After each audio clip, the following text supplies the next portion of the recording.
Alors bonsoir à tous, je remercie l'assistance d'être resté jusqu'au bout et je remercie également surtout les organisateurs de m'avoir honoré pour vous parler aujourd'hui, pour interagir avec vous autour d'un cas clinique que j'espère va être interactif.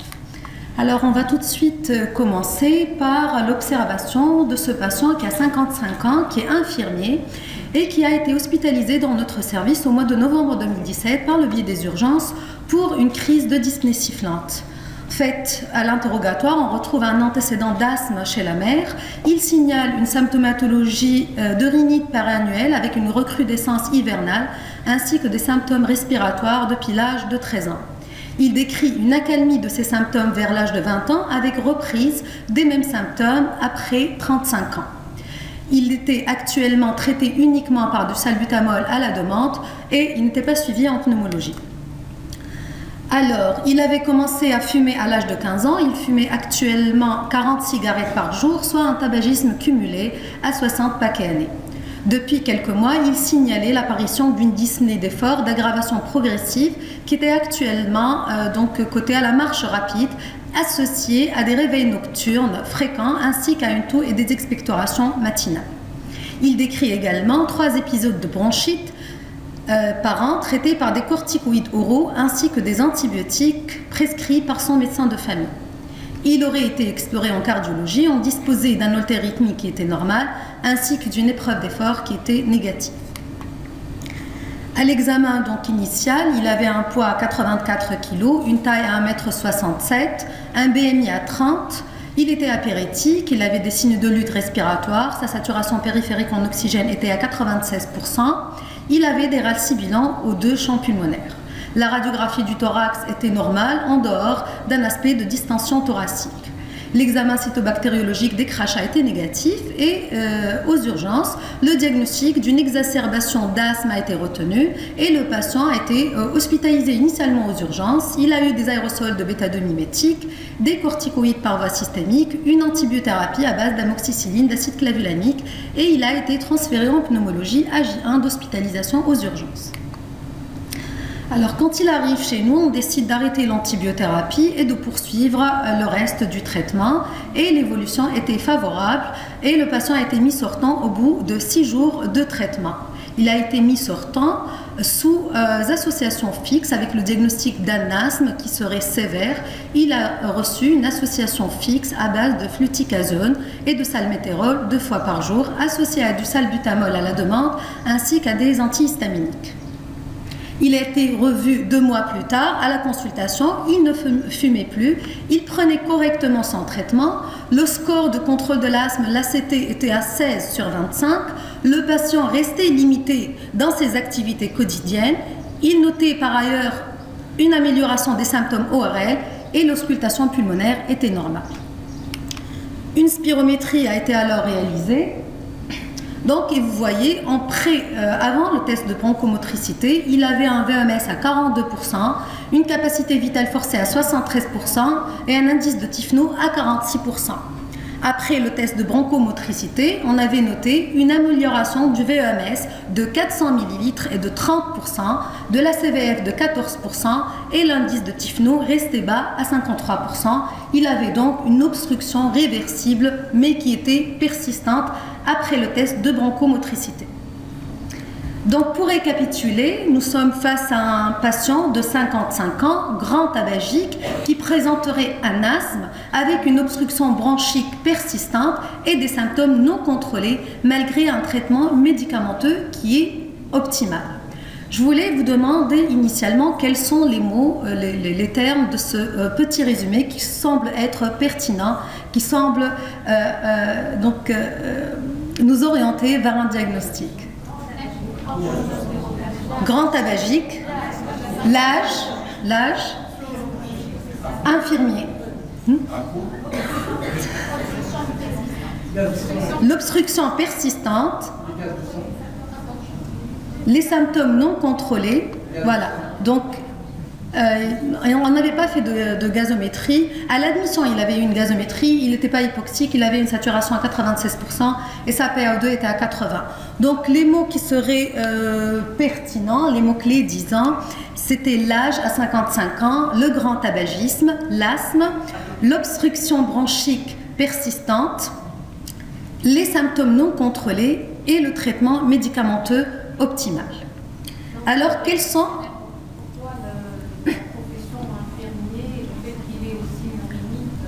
Ça, la rhinite, c'était un argument sur lequel on avait pensé à l'asthme, donc c'était un asthme probablement allergique. Et on n'a pas plus de renseignements sur la profession exacte. Il est infirmier en hématologie, infirmier en hématologie. Donc à ce stade, quelles sont les questions qui peuvent passer par la tête que vous vous posez?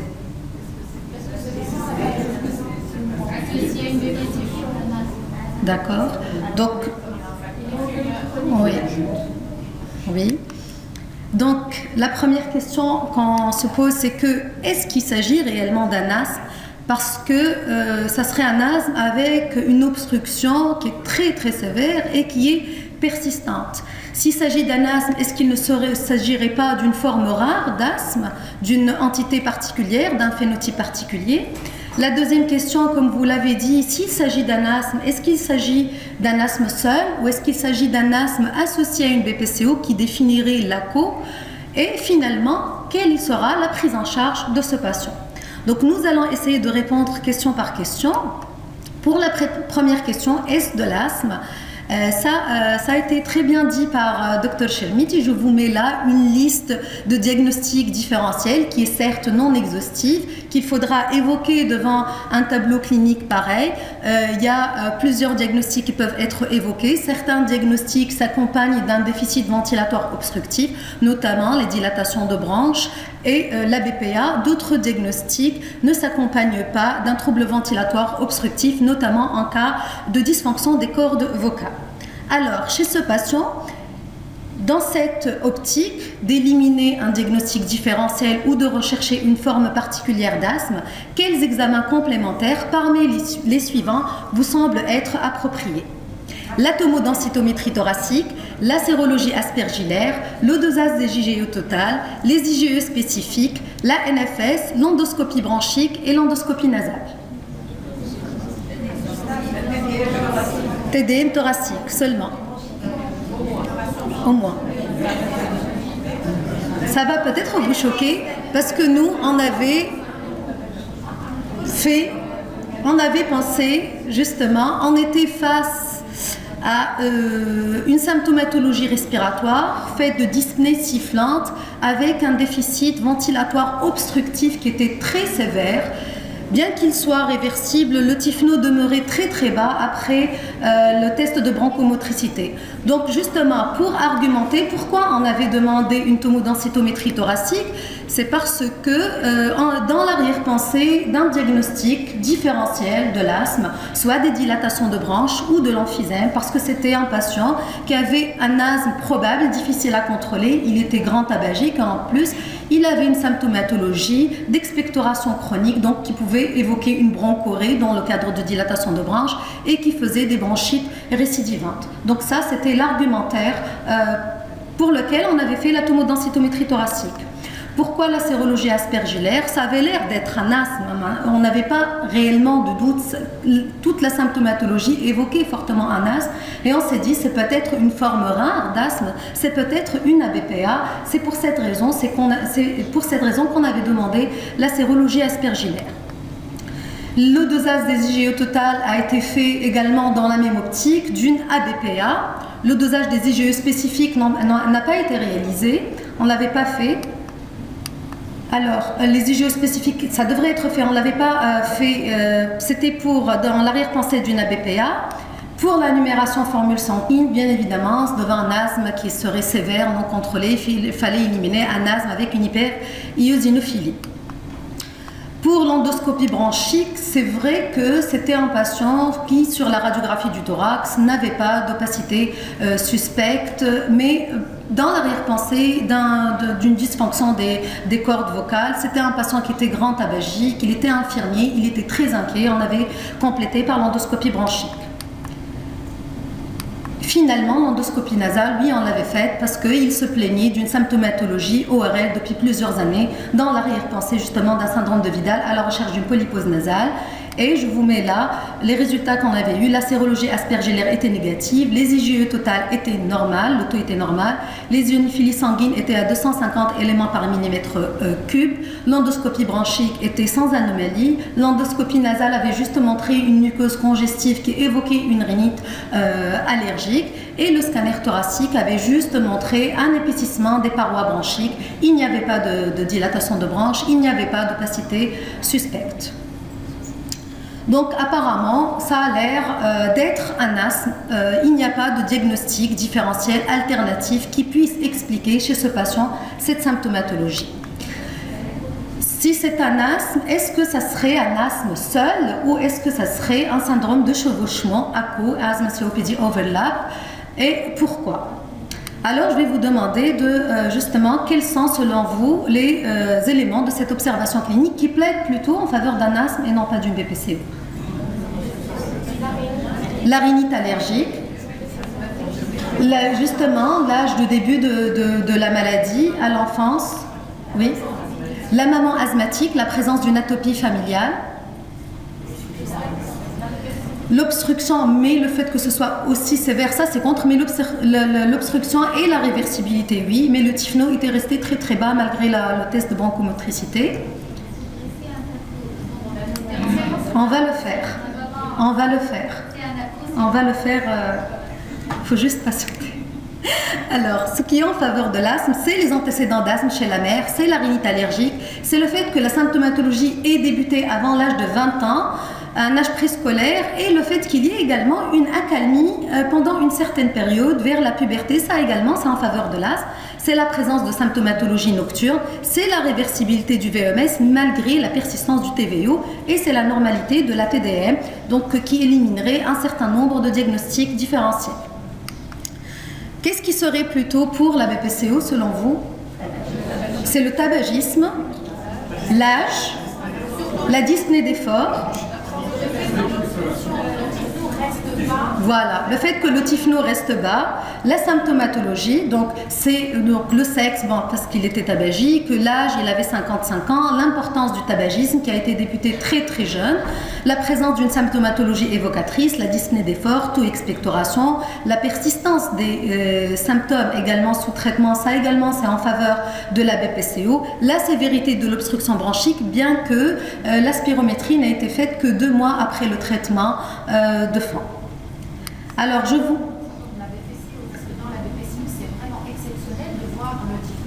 Au cours de la BPCO, même s'il y a une réversibilité, le typhno ne redevient jamais normal, l'indice de typhno.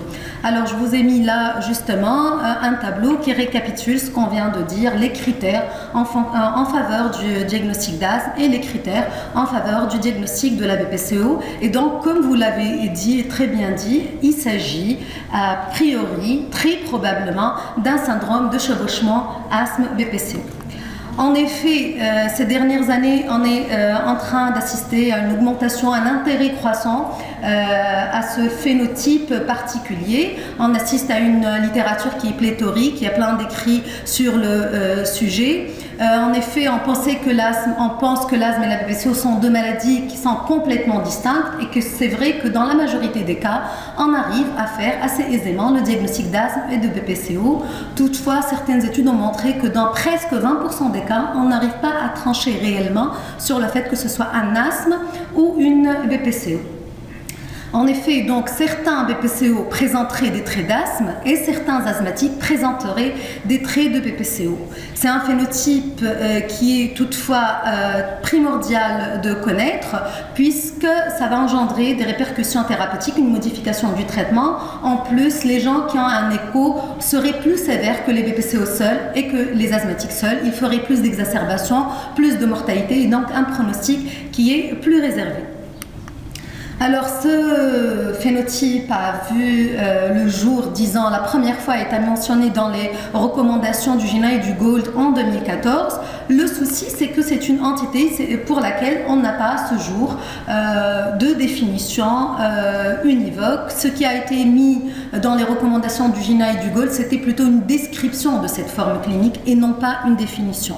Pourtant, il y a eu plusieurs recommandations, plusieurs essais de définir cette entité. Il y a les recommandations à la espagnole, mais le principal souci, c'est que dans ces recommandations, le tabagisme n'était nullement mentionné, alors que c'est un facteur de risque majeur. Il y a les critères suisses, il y a également les recommandations du comité de Denver.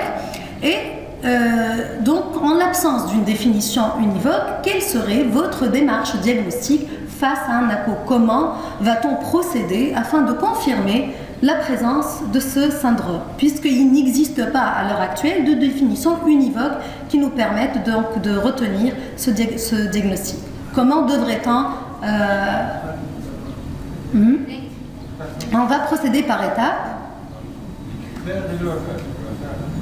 Voilà. Déjà, la première étape, c'est de confirmer l'existence d'une pathologie respiratoire chronique.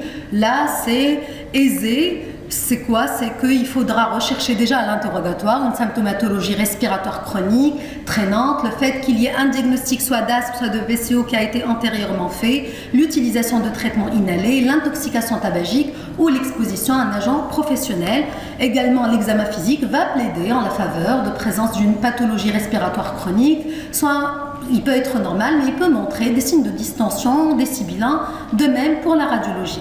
Donc, on revient pour notre cas clinique. Est-ce que notre patient avait une pathologie respiratoire chronique? La réponse est bien évidemment oui, puisqu'il avait une histoire clinique compatible avec une pathologie respiratoire chronique, il avait une symptomatologie chronique, il avait un diagnostic d'asthme étiqueté depuis le jeune âge, il utilisait un traitement inhalé et il avait une intoxication tabagique.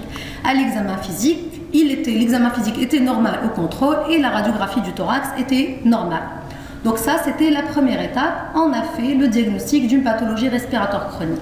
La deuxième étape, c'est de regrouper, comme l'a dit Dr Maaj, les symptômes en faveur de l'asthme et les symptômes en faveur de la BPCO. Comment procéder? Les choses ont été, disons, facilitées par l'existence de certains, sur les sites du GINA et du GOLD, il y a un fichier où on va cocher les cases en faveur de l'asthme et les cases en faveur de la BPCO. Et quand le nombre de cases cochées pour l'asthme et de BPCO sont égales, là on retient le diagnostic d'ACO. On va faire la même chose pour notre patient. Alors, pour l'asthme, l'âge de début supérieur à 20 ans, avant 20 ans, excusez-moi, avant 20 ans, la réponse était oui, on avait coché. Les symptômes étaient variables dans le temps, on avait coché également. On n'avait pas d'idée sur le fait que ça survenait la nuit ou petit matin ou que c'était déclenché par l'effort, on n'avait pas coché donc. Il a une limitation actuelle du débit, il a un asthme à l'enfance, et la radiographie du thorax était normale et on a 6 cases cochées dans la rubrique asthme. Pour ce qui est de la BPCO, les symptômes persistaient malgré le traitement, ça c'est en faveur de la BPCO. La toux et l'expectoration précédaient la dyspnée. Il avait une obstruction persistante avec un TIFNO inférieur à 70% après le test de bronchomotricité. Il avait donc un TVO persistant, il était tabagique et il s'était amélioré partiellement après bronchodilatation. Et là, on a autant de cases cochées, 6 pour l'asthme et 6 pour la BPCO. Et donc, je pense qu'à ce stade, on peut très bien retenir le diagnostic de l'ACO. Est-ce qu'on doit s'arrêter là ou est-ce qu'il serait, on devrait compléter par la spirométrie? Ou s'arrêter là et retenir l'ACO? Il l'a fait, donc il faut compléter par la spirométrie. On va juste dire... Oui, on a juste dire justement la spirométrie.